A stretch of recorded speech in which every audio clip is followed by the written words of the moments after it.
screen and say, hello, everybody. Thursday, April 22nd, 2021. This is show number 19, and I'm glad you are joining me.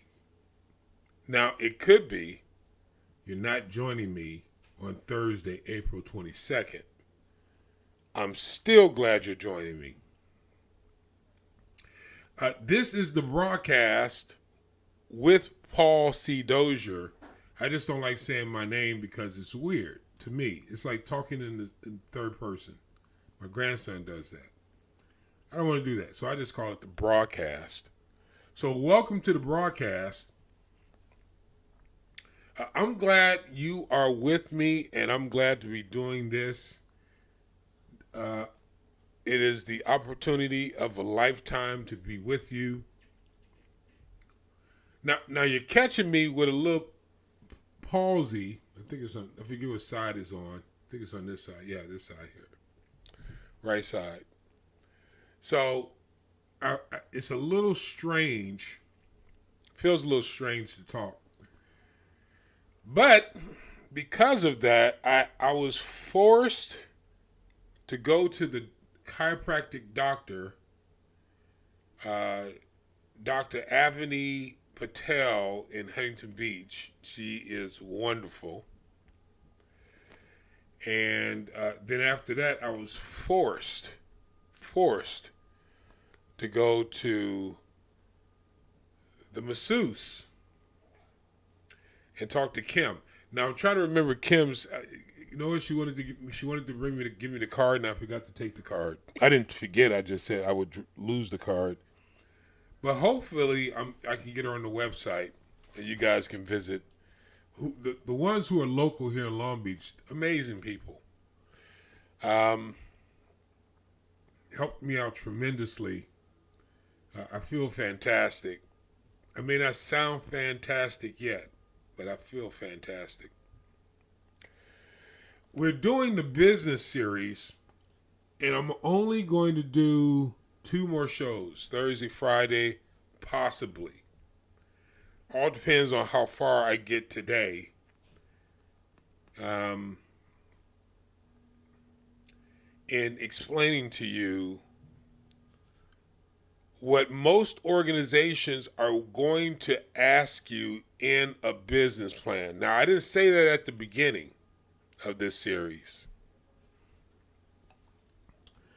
And I didn't want to, because I think a lot of people are scared of business plans.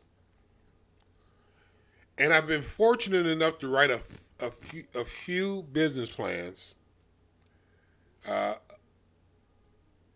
Well, more than a few, because a few just for me. And a few others. And study a little bit about a business plan. And I understand that the most important aspect of a business plan is the executive summary. So I've been pointing out to you secretly, if you're interested in writing a business plan, this is the perfect series for you. It really is. Because that's what this really is all about, is writing a business plan, creating a successful executive summary so that you can either get investors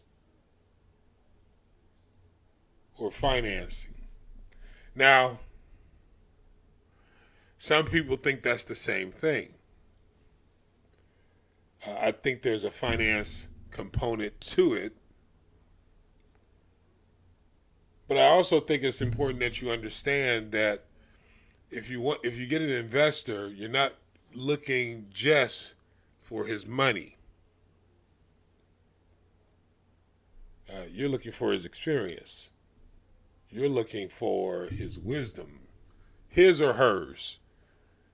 I just want to make sure, because I might, Barbara Corcoran might be listening to this too, so you never know. Breaking the Funding Code is a great book. Great book. It's so practical that if you read it or listen to it over and over again, you will get in your spirit what investors are looking for. Full disclosure. I have never landed millions of dollars with a business plan. Only thousands. But from what I've never had $1 million opportunity to write a business plan. I'm not geared up or set up to write $1 million business plan because that takes a whole staff of people who get to know. When you're at that level, you have venture capitalists around you.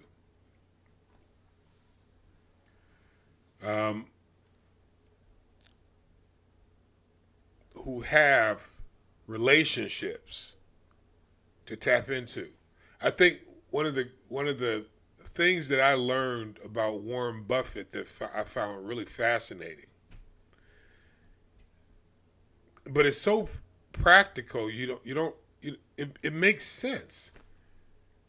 He has a relationship with the people he invests in. He knows them. He knows their management teams. He knows what they need. It's not a secret. He's not sitting back at a desk and analyzing,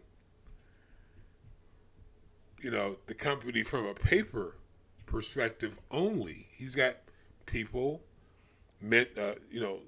people who are learning from him, who help him with that aspect of the business.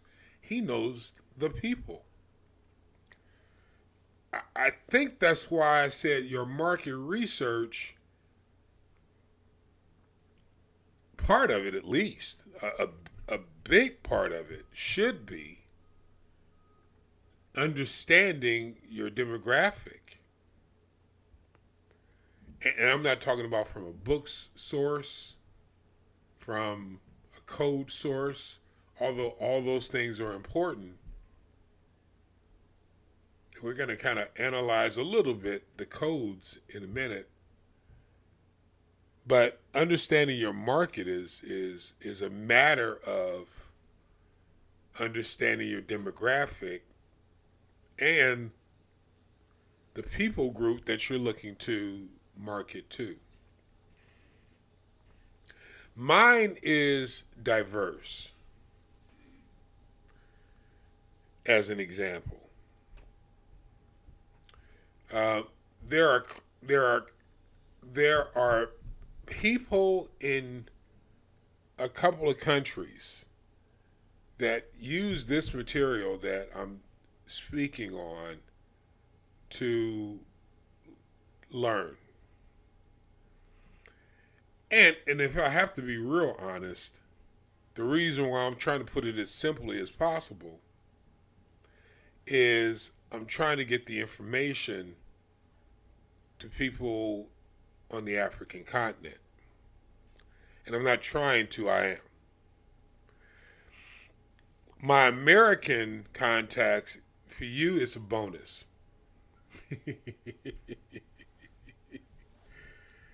Mainly because a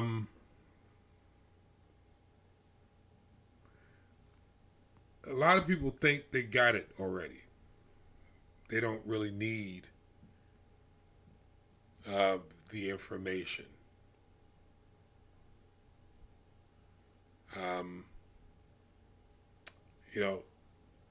They look at the messenger. I have one of my mentors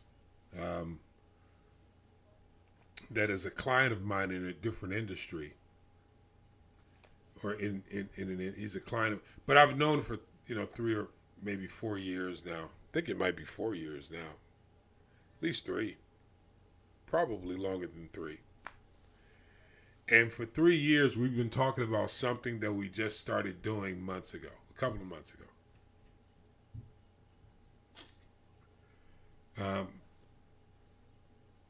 I had another guy that I've known for over 20 years that I approached. Excuse me. That I approached 3-4 years ago with someone who is an expert in the industry. And recently he told me 3-4 years later, yeah, now that you have a little experience, well, I came with a mentor in the first place. But in America, we have so much information. We can or feel like we can be choosy. In other countries, they're grateful for anyone who's willing to come and give them information, because unfortunately, there are a lot of European countries that go on the African continent, and Asian countries that go on the continent and see opportunities for themselves and not necessarily for the people there. So they're looking for people, at least a couple of countries I've been in. They're looking for people who are willing to give them information to combat the corruption, to put it mildly, that they're dealing with.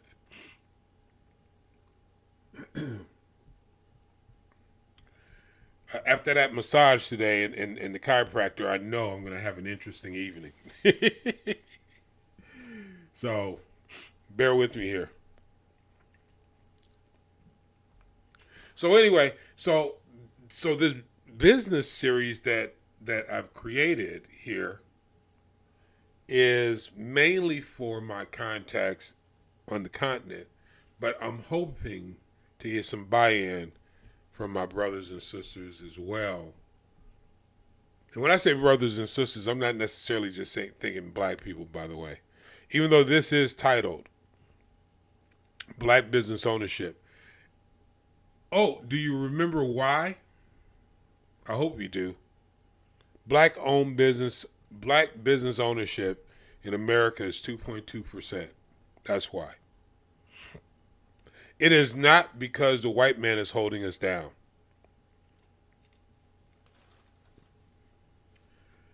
It is a lack of understanding of how to operate the principles.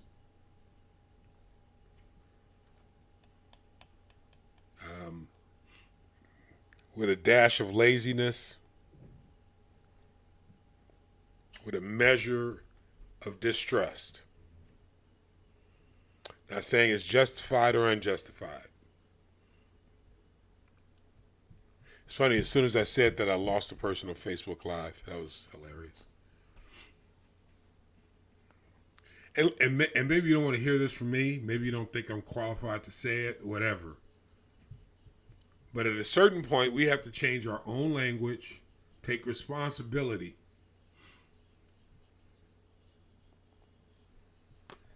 I don't know that. I don't remember that scripture verbatim, but where does it say, if my people who are called by my name will humble themselves,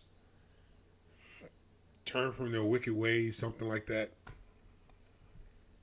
then I will hear from heaven?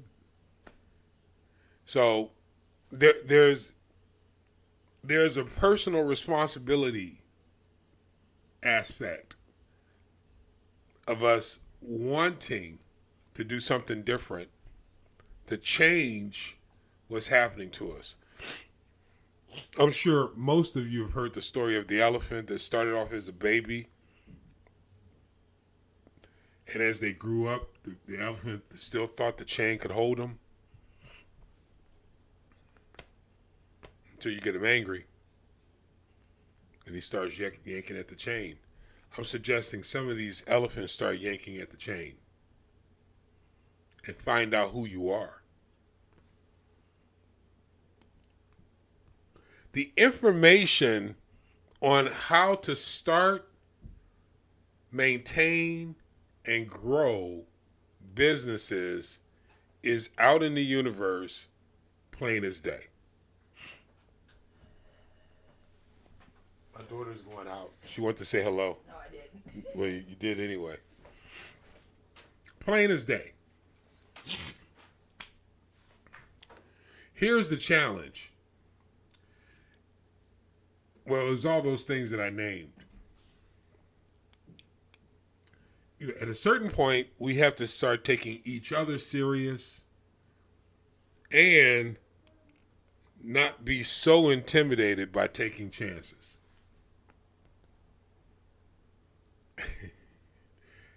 Listen, I didn't plan on saying this, but I just believe I have to say this stuff. You know, we have one toe in, one toe out because we don't want to take any chances. 2.2% of all businesses owned by Black Americans.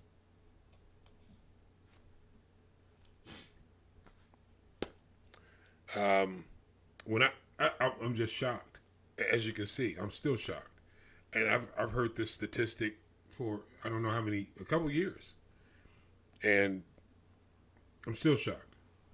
I understand though the pressure of very successful people standing in front of you saying, "No, go this way, not that way.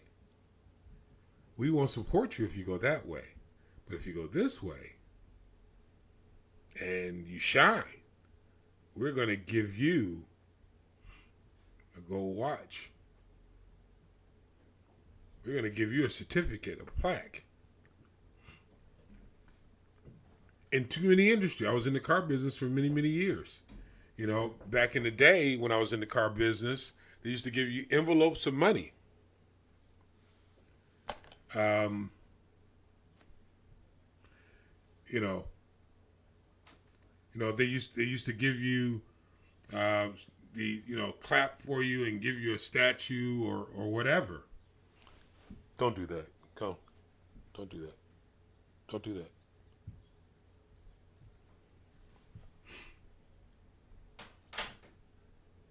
It's Kai.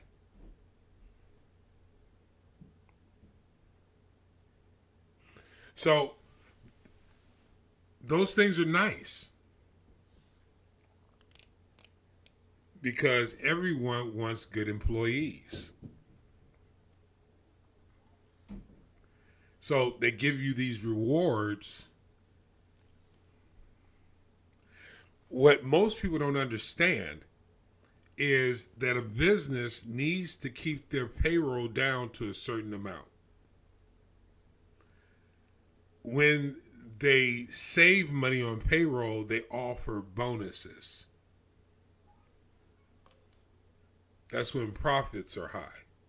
They can offer bonuses because you keep everything at payroll or lower, a certain percentage, 2-3% of payroll is payroll. Some companies can run higher of revenue, of gross revenue. But if we save money, we can pay out bonuses because we're underneath, and everyone's going to love us because we're giving out a bonus to our employees. Bonus. And listen, as a business owner, I may do the same thing. My model's a little bit different. I don't plan on having a bunch of employees. And the employees I plan on having will be part owners of the company.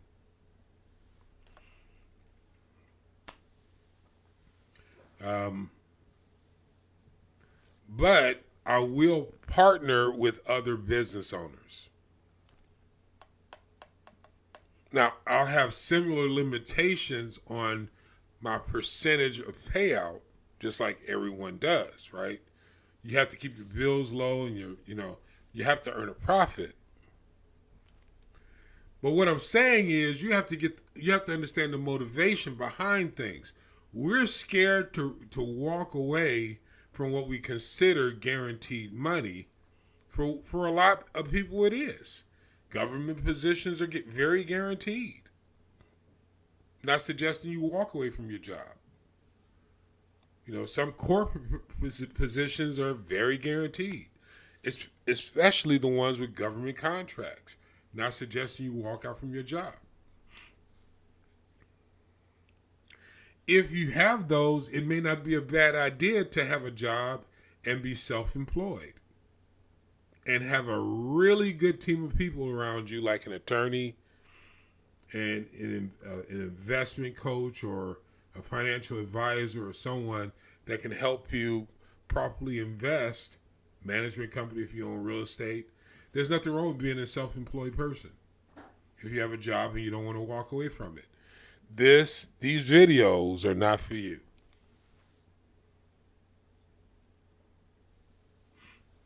They're just not geared around that. There's nothing wrong with that.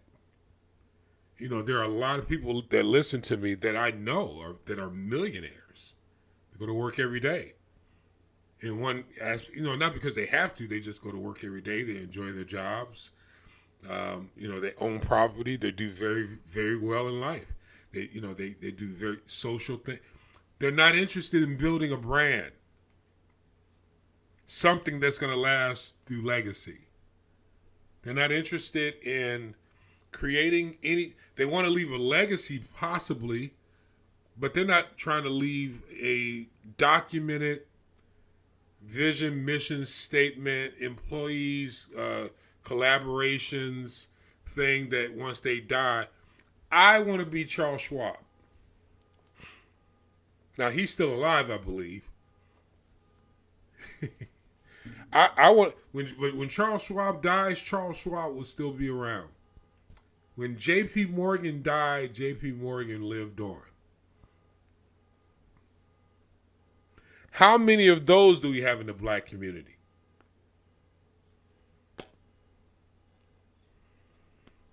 You think I'm crazy? You can think I'm crazy. I'm just listen. In the words of Sean Carter, I'm just trying to give you something for $9.99. And I'm not even charging you the $9.99. You have to have a business plan. Part of the test is if you can't write a business plan, part of your test is surrounding yourself with someone who can. And I'm not talking about buying a business plan either. I'm talking about having a crew around you. Again, I'm talking about business ownership. I'm not talking about buying investment property. I'm not talking about having a retirement plan. I can't talk about those things, and I'm licensed to talk about those things. I can't talk about those things. I'm not talking about that. I'm not talking about protecting your family so that if you die, you leave them a certain amount of money and tax diverse. I'm not talking about that. I'm talking about once you are dead, once I am dead, the company lives on and prospers because I'm talking about wanting, not at the same level, but wanting an Amazon or a Facebook or an eBay or something like that. A Sears. How long does Sears last? Sears is fading right now. But I don't think it would take much to get Sears reorganized. I think it still has a big brand. They did a lot of collaboration, but then they took on ownership and start wanting to own their brands, and they weren't properly managed. Didn't have a marketing team or structure. They kept holding on to the past, not innovating. All the stuff we're talking about. Please hear me. As a black people, we can do this. And I'm not just talking about black, Latino, Asian. A lot of Asians own businesses, but they work them. They're in them. I got a buddy of mine that owns a cleaners here in Long Beach, and I've been going to him for over 20 years, and he's in one, his wife's in the other. They own two. They do well financially. But will they be there for the kids? He's self-employed. Is he suggesting that the kids keep working every day at the cleaners to maintain? That's self-employed. We can get to the stage of being investors.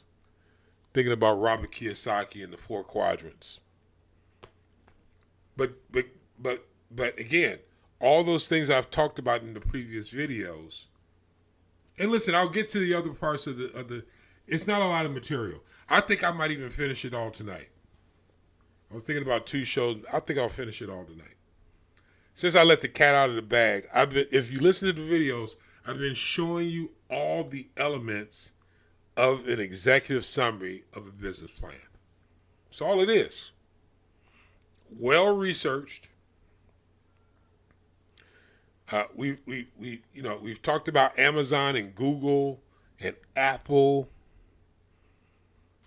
I mean, we're not talking about beginners. We're talking about well-established companies. I've tried to put it in a way that us average folks can understand it.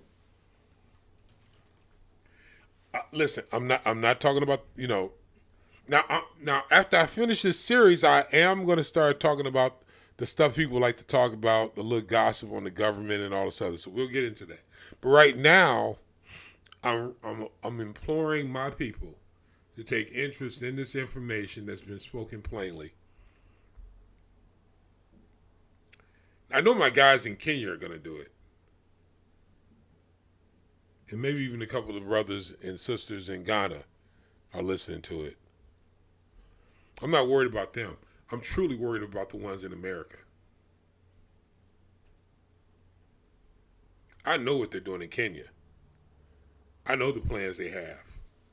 They've asked me to be a part of it. No, I'm not worried about that. What I'm worried about is America and Black Americans.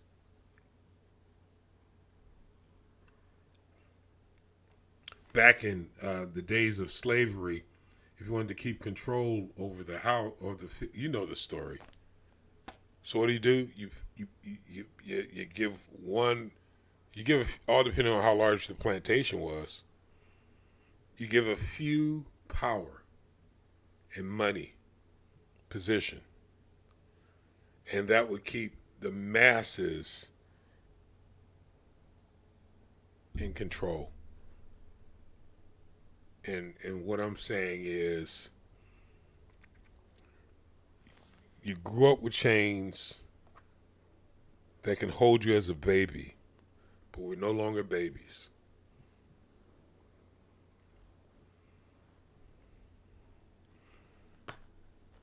We're full grown and the chains can't hold you. But you have to believe. You have to believe. You can be a business owner. You don't have to settle for self-employed. All right, so let's recap where we were. When I first started this thing off, I gave you some suggestions. The richest man in Babylon I talked about. I talked about the conservative economist by the name of Thomas Sowell, or Sowell, a black man with very conservative intellect. Some of the things when I listen to him talk, I get it. Some things I don't, but very well established. We talked about Marcus Garvey and the movement with him. How he talked about intelligence rules the world, ignorance carries the burden. Emphasis put on, not the ignorance, but the intelligence, and allowing it to shine. I gave you some insight on how to set up a business to be franchised with E-Myth Revisited, written by Michael Gerber. We talked about that. That you're not going to sell your business necessarily, but you set your business up to where, let's just say you didn't want to pass the business along when you get older. I have a client that made a great deal of money working his perfume business in LA, but now he's in his 70s, mid 70s, and in ill health. And so I was working to try to help him set up a business model because he was just going to walk away from it. But his wife is still alive. And she doesn't have ill health. Then what? So we have to be forward-thinking about not only ourselves and our lifestyle. We should be giving some thought to our family, our spouses, our kids, to give them a leg up. We also talked about Elon Musk.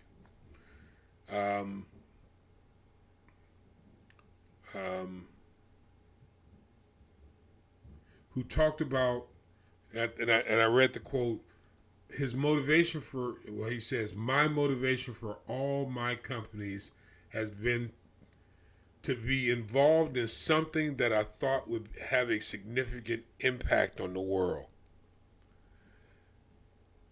So the goal in business ownership, I believe, partially at least,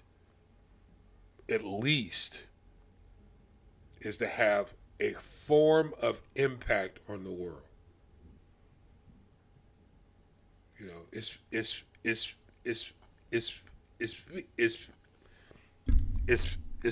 It talks about what it takes to start a business, the persistence you have to have. And again, forgive me because I have palsy. That's getting better, but some words I have trouble saying. There's a saying that I've heard in every field I've worked in: you have to burn the boats. If you're looking to start a business, or even be self-employed, or quite frankly, even be employed, to be successful in anything, you got to burn the boats. There can't be any turning back. Failure, and I said this before, failure is not failure. Failure is experience. Failure is experience. Experience. That's right. Experience. And I said to you, and I asked you to look it up, failure is a new word, new being under 300 or 400 years old. It's really experience. We talked about Jack Ma, who said, we are never in lack of money. That was Jack Ma. He says, we like people with dreams who can die for those dreams.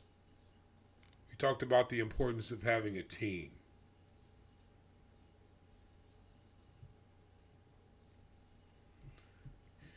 We talked about collaboration. We talked about the mindset of a leader.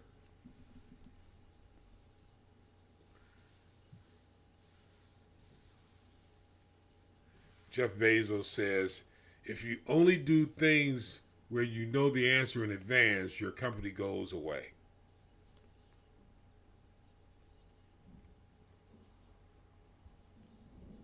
We talked about Earl Graves, one of the greatest, in my opinion,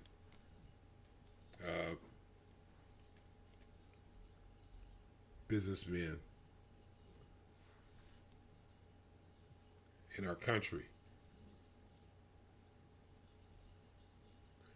who said, quality means doing it right when no one is looking.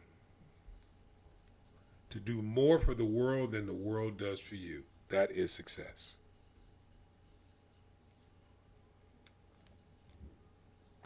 All speaks to intention and drive.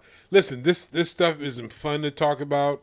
I know I don't get great views on this stuff, but we have got to change our mindset and be more interested in developing the tools to change the direction of our culture and our generations. This is my contribution.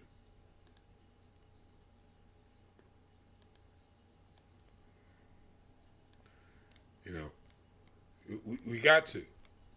You know, sometimes we spend so much time talking about, because I've been around the people, how others treat us.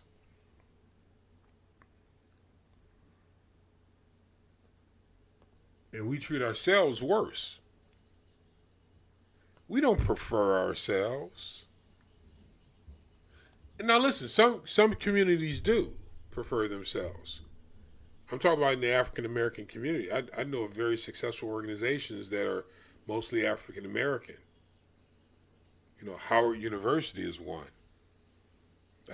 We have a graduate of Howard University sitting in one of the top offices of the land. The AKAs are one. The Qs are one. The Masons are another. They prefer themselves. They prefer themselves. They prefer themselves.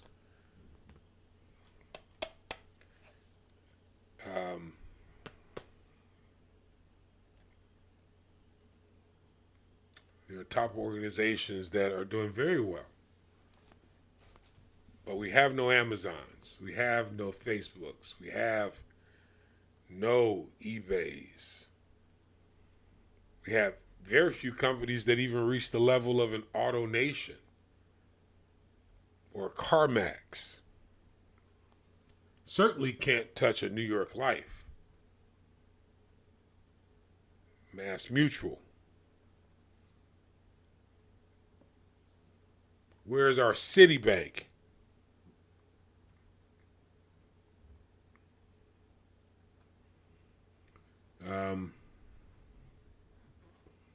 Now, it's funny, and this kind of cracks me up a little bit. We have a very powerful studio owner in Atlanta, and I hear more black people saying more negative things about him, and he's got one of the largest studios in the world. And talking negative about why? I don't know. He seems to be doing pretty good. Tyler Perry. Now, I don't know how his operation works. I don't see a lot of information out there about him. I've looked him up. I can't find much about him. It's because it's a privately held corporation. He doesn't sell shares. He did that on his own with, of course, a team. But he's doing pretty good. There are people doing very well. Flying under the radar, I'm sure. I don't know very many of them, but I know a few. We talked about the takeover of Kenya before the takeover of Black Wall Street. This is not a new model. We talked about the takeover in Ghana. Where am I going with this? I'm not going to even bother to go through the whole thing. So, where am I going with this? What I'm saying is, we have the ability. The only thing we need to do is understand the principles. And if we get our hands on the principles, the only thing we need to do is believe them.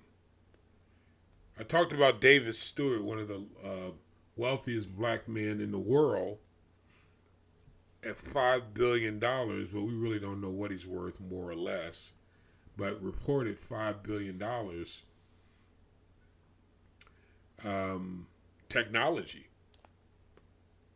Most people don't even know who he is. But a very successful guy. We can do this over and over again. One of the quietest, successful people I know, and one of the quietest, loudest, successful people, I don't know him. So let me take that back. I don't know him. One of the quietest, successful people, one of the loudest, quietest, successful people that I have heard of is Dr. T.D. Jakes. He's quiet, but he's loud. Quiet but loud, you know. He's quiet because you really don't know what he has. Smart. Loud because everyone knows who he is.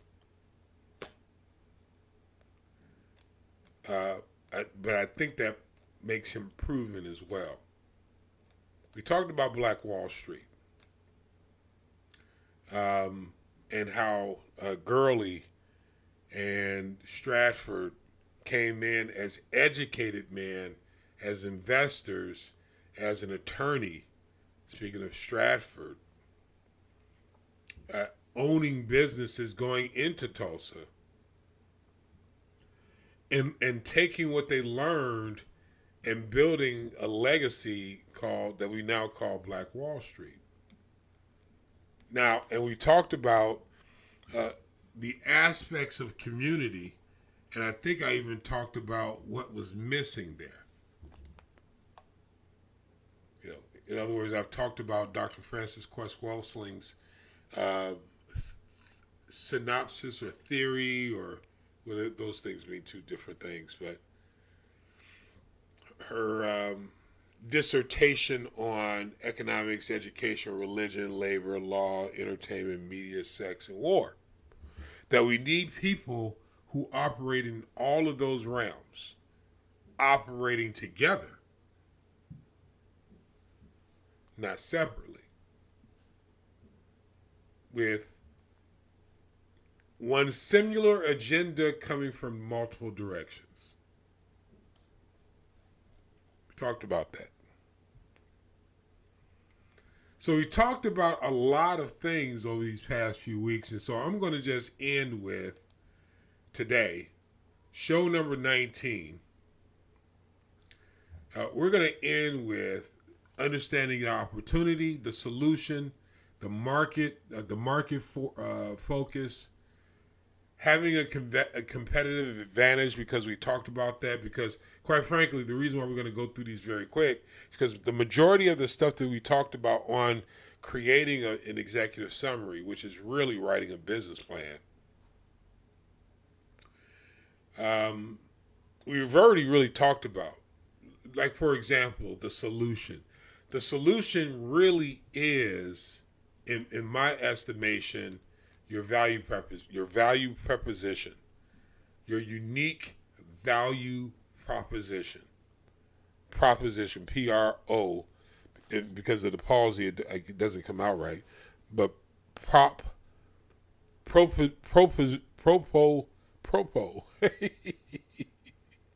proposition. So, so a lot of the market focus or the solution. So let's talk about market focus. Market focus is when you take that NACIS or NAICS code or that SIC code here in America. There are international codes as well. And you define it. Now, when you pull your code for whatever it is that you want to do, and you can do this for free on the internet, there will be a list of things that code, that you can do underneath that code. So let's just say, for example, an Uber. An Uber has a transportation code, but it also has an app code. So the combination of the transportation code and the app code makes it an innovation. I think it may have 3 codes. Just don't remember what the third code is. But it operates under 3 different codes. That's what makes it so innovative. You can operate under multiple codes, but it makes your business more complex. You have to have the team that can handle the complexity of operating an innovative idea with multiple codes. I'm just saying start with one code. Let's just say you want to do demolition. under demolition, there are many, under that one code, there are many aspects of demolition. Choose one and write your value proposition based upon that one code. I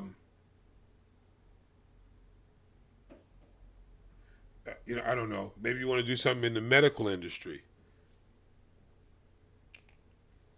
Now, there are many codes in the medical industry. Choose one. And then create your market focus, your unique proposition based upon that code. Now, let me tell you a secret. Don't worry about the language.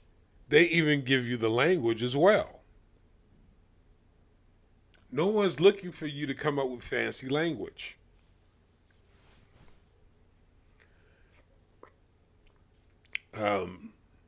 It's all there.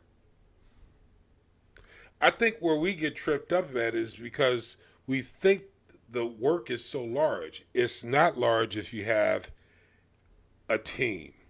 I think what makes my company successful so far,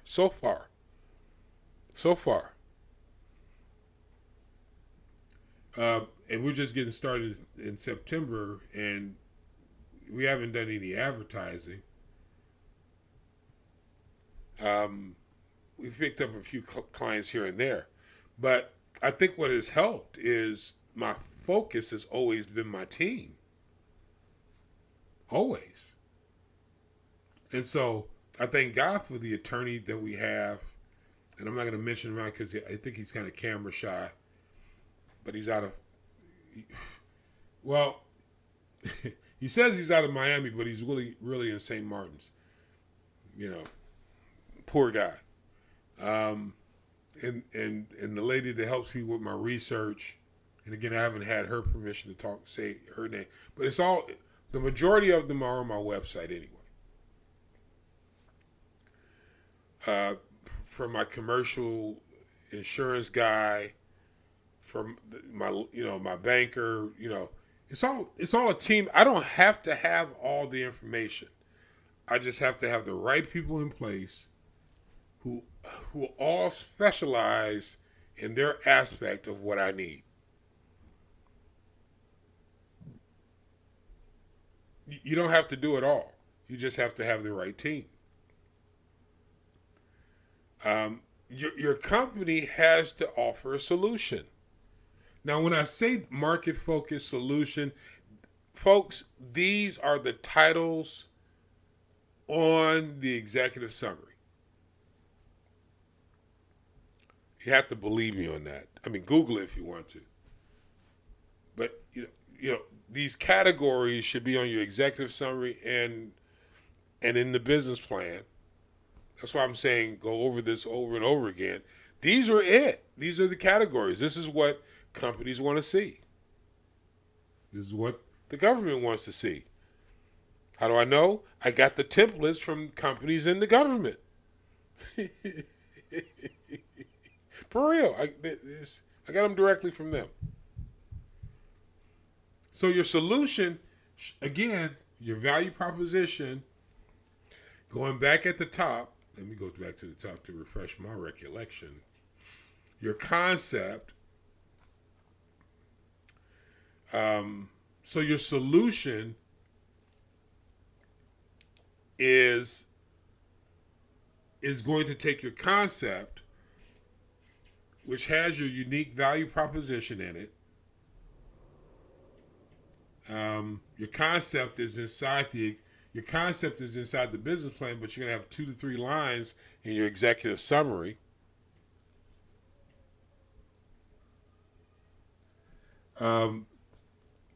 And you're going to write your solution. It's like a thesis. It's like okay, this is our solution. And it's not a long solution. The business plan itself, if someone is interested in finding out what the solution is, that's when they go past the executive summary, find the tab that says solution, and read your solution more spelled out. But the solution, on the executive summary should only be a couple of sentences, maybe a paragraph. If it's over a paragraph, it's way too long.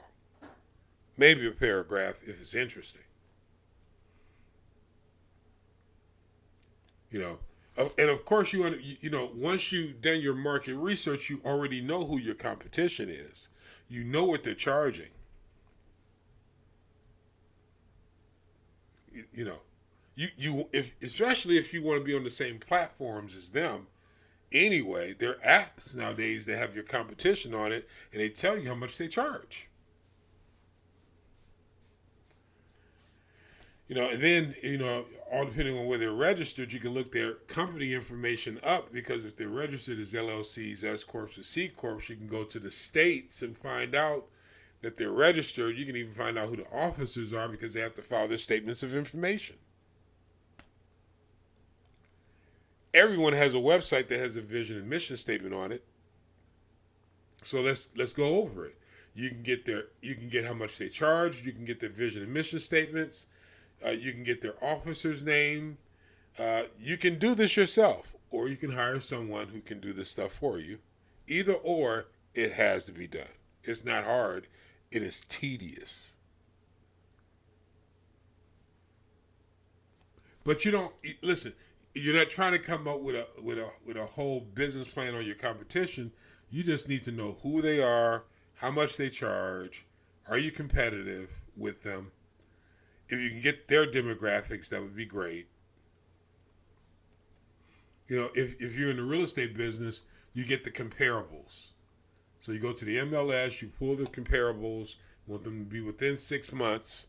You want the properties to be similar. If it's commercial property, you want to be able to figure out, the properties may not be similar, but if they're in the same area, you can look at, all the different factors of how to judge the price, whether it's rent basis, square footage. I forget them all. I'm not in real estate, but I used to be. I had a license.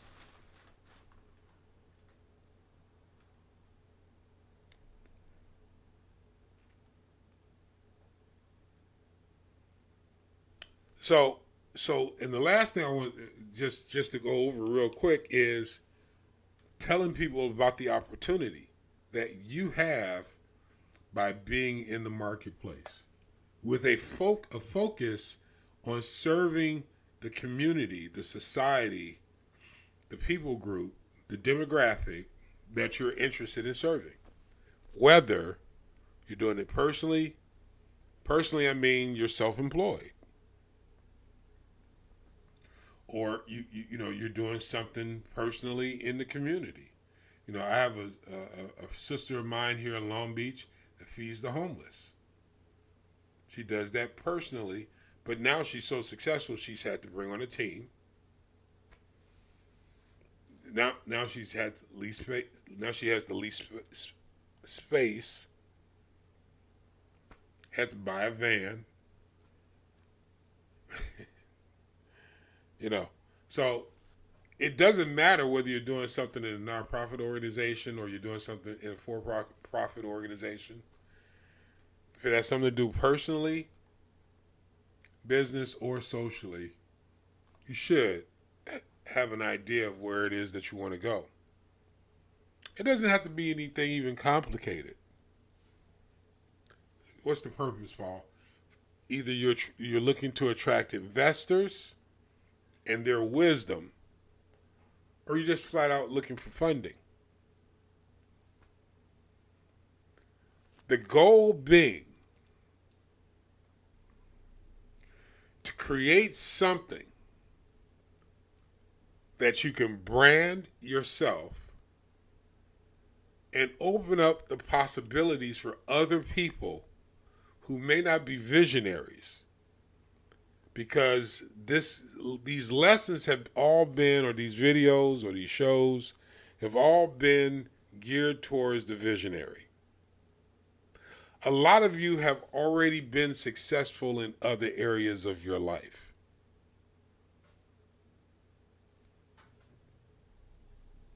You may be self-employed. You may have a job. You may have a government position. You have been successful. You may have a lot of cash in the bank. You have been successful. Congratulations. However, what can we do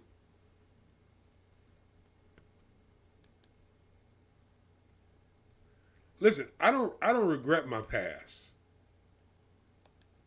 Um, I don't regret where I came from. Don't think much about it. I don't regret the mistakes I've made. I've made a lot of them. A lot. More than I would like to admit. But I other than the palsy, I feel forgiven. Because I am. Because I know I'm not perfect, and neither are you or anyone else.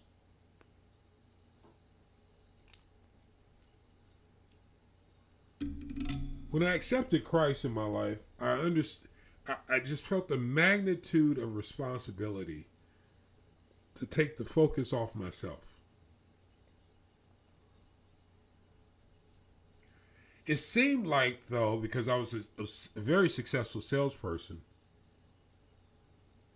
in the sense that I was always on the top.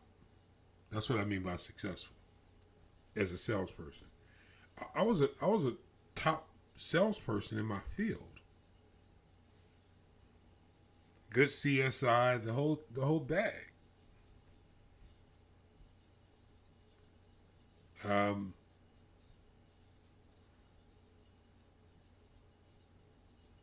Got most of what I wanted. Didn't appreciate it. I lost a lot of it, one way or the other. Mostly by self-destruction. But when I got a hold of the Word of God,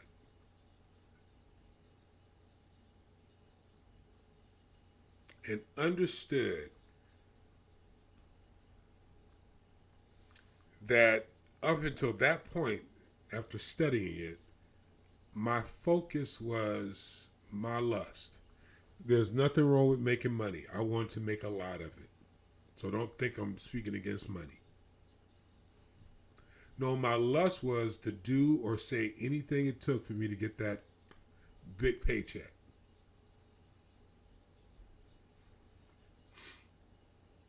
My focus was not doing anything other than putting money in the bank and having stuff, and lots of it. But when I started hearing things like Shaq is rich, but the guy who handed him the check is wealthy, I was really curious. That wasn't the trigger statement, but I would hear stuff like that, and I said, I thought rich was wealthy. And it's not.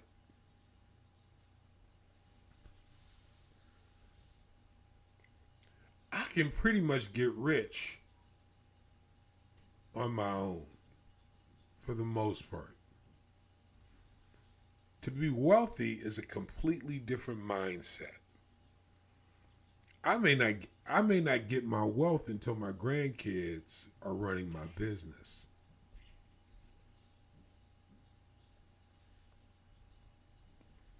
I started thinking about Martin Luther King, who people, admire now, but back in the day they didn't. He wasn't rich. In fact, people took care of him and his family because of the impact of his business model. Impact. Legacy. If you're interested in legacy and interested in building business, these videos were for you.